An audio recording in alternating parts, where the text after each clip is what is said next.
প্রধান উপদেষ্টা বৈঠকে সুস্পষ্টভাবে বলেছেন নির্বাচন ফেব্রুয়ারি মানে 2026-এর ফেব্রুয়ারির প্রথমার্ধেই অনুষ্ঠিত হবে।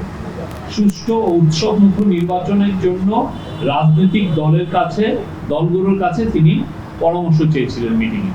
তিনি বলেছেন, এটা তার কোট, আপনি লিখতে পারেন কোট হিসেবে, আনন্দ ও উৎসবমুখর পরিবেশে নির্বাচন হবে।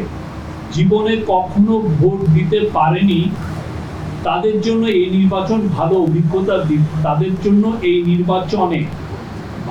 অভিজ্ঞতা দিতে হবে।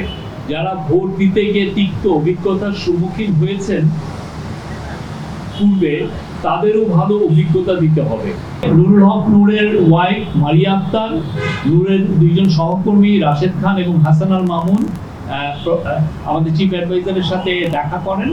মিটিংয়ে নূরের ওয়াইফ তার স্বামীর স্বাস্থ্যের একটা আপডেট দেন এবং নূরের ওয়াইফ এবং তার সহকর্মীরা বলেন যে নূরের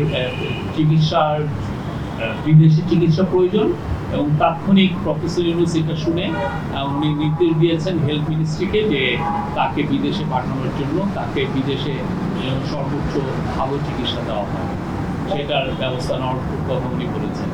আর হচ্ছে যে সভায় ওইখানে ল অ্যাডভাইজার ছিলেন আসিফ নজরুল, অ্যাডভাইজার আদিলুর রহমান খান এবং রিজওয়ানা হাসান ছিলেন। আসিফ নজরুল জানিয়েছেন যে এক সদস্য বিশিষ্ট একটি জুডিশিয়াল কমিটি করা হয়েছে। এটার নেতৃত্বে থাকবেন জাস্টিস আলী রেজা। এটার গ্যাজেট আমরা আশা করছি আগামীকালের মধ্যে এটা পাবলিশ হবে।